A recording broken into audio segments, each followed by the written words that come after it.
Welcome to The Explainer. Today, we're diving into the story of the Ram Mandir in Ayodhya.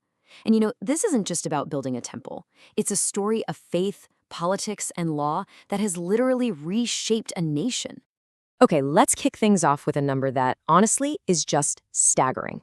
50 million. That's how many tourists are expected to visit Ayodhya's new temple every single year. I mean, just to put that in perspective for you, that's more people than visit Mecca and Vatican City combined. It's huge. So the big question is, right, how on earth did a centuries-old local dispute blow up into this global mega project? Well, that's what we're going to do. Let's trace this incredible journey from ancient conflict all the way to this modern monument. Okay, so where does this all begin? It starts with a single piece of land in northern India. For millions, this place is secret ground, but for centuries, it's also been a battleground. And really at the very core of this whole thing, you've got a clash between two totally different ways of looking at the world. On one hand, you have faith, the deeply held belief that this is the exact spot where Lord Rama was born. But on the other hand, you have historians looking at texts and archaeology, and they're saying, well, hang on, this specific claim seems to be more recent. And that tension, that's the bedrock of this entire dispute. Now, tensions were simmering here for centuries, but things really took a turn in 1859. The British administration comes in and builds a fence, literally a physical barrier to separate Hindu and Muslim worshippers. And you might think, okay, maybe that will calm things down, but nope. Instead of bringing peace, it actually just formalized the division, and that really set the stage for the massive legal battle that would follow.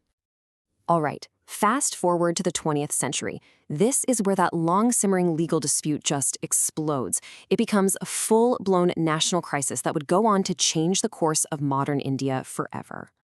This was the flashpoint. Picture this, one winter night in 1949, idols of Lord Rama just appear inside the mosque.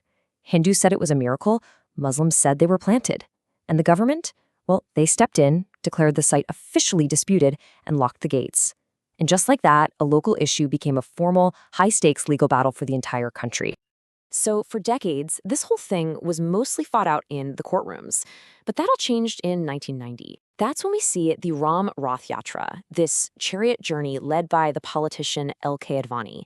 And this was an absolute game changer. It was a masterful act of political mobilization that yanked the Ayodhya issue out of the legal world and threw it right into the streets. Suddenly, it wasn't just a land dispute anymore. It was being framed as a fight for the very soul of India. And this quote right here, it perfectly captures the strategy. It was all about pitting Lok Shakti, the power of the people, the masses, against Raj Shakti, which is the power of the rulers in Delhi. This narrative was incredibly effective. It harnessed this massive wave of popular support and just completely changed the country's political landscape. And all of this political energy, it reached a violent, tragic peak on December 6, 1992. A huge rally was organized, and a mob of activists just completely overwhelmed the security forces. They tore down the 16th century Babri Masjid. I mean, this was a truly seismic event, an act that India's own Supreme Court would later call a criminal offense. The demolition, it just unleashed this tidal wave of violence, and the repercussions were devastating and they were long-lasting. We're talking widespread riots across the country that led to thousands of deaths. And the impact didn't stop at India's borders. It was felt internationally, with retaliatory attacks in neighboring countries. The event even became a rallying cry for extremist groups for years to come. So, with the mosque gone and the site in ruins, the battle moves off the streets and heads right back into the courtroom. But this time, it was for the final word. And it would take almost 30 more years for India's highest court to deliver its final, decisive judgment. Okay, so flash forward to 2019, and the Supreme Court delivers its unanimous verdict. Let's break down what they decided. First, the entire disputed 2.77 acres, awarded to Ram Lalla, the deity, with a trust set up to build the temple. What about the Nirmohi Akhara, another Hindu group? Well, their claim for control was rejected, but they were given a seat at the table in the new trust.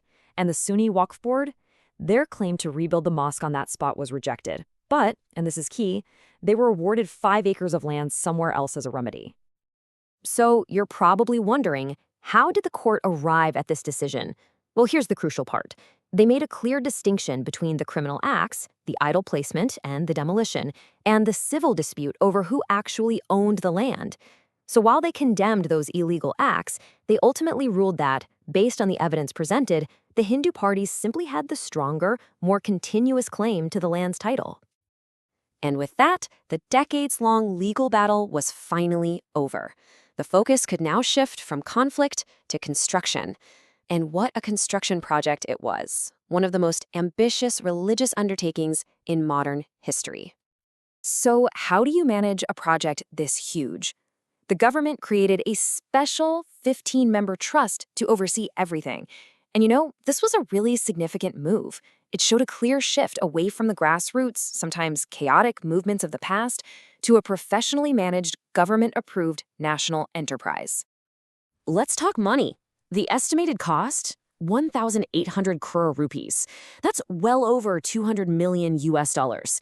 And get this, it was funded almost entirely by donations, big and small, from people all over India and the world. This makes it one of the most expensive public monuments ever built in the country. And then came the big day. January 22nd, 2024, the temple was officially consecrated in this huge ceremony led by Prime Minister Narendra Modi himself. The event was broadcast live to millions, and the message was clear. This wasn't just the opening of a temple. It was being framed as the dawn of a whole new era for India. But the story doesn't end there. The impact of this temple goes way beyond just religion and politics. Its construction has set off a massive economic and infrastructure boom that is completely transforming the ancient city of Ayodhya. Remember that number we started with, 50 million? Well, let's circle back to that. This chart really shows you how insane that growth is. Visitor numbers are expected to more than double in just a few years. This isn't just a local spot anymore. It's putting Ayodhya firmly on the map as a global pilgrimage hub. And of course, to handle that many people, you need a serious investment. The government is pouring in a staggering 85,000 crore rupees. That's over 10 billion US dollars to redevelop the city over the next decade. We're not talking about a few upgrades. This is a complete reimagining of Ayodhya. So what does that money buy? Well, it's funding hundreds of projects. We're talking a brand new international airport, a huge expanded railway station, massive new roads like the Ram Path. The goal is pretty clear, right? They're turning this ancient town into a modern spiritual metropolis that can actually handle tens of millions of visitors a year. So here we are, after this long, complicated journey. We're left with two very powerful and very different ways of seeing this temple. For its supporters, it's a symbol of national pride and unity. It's the fulfillment of centuries of faith, a way to heal historical wounds. But for its critics, it's a symbol of division.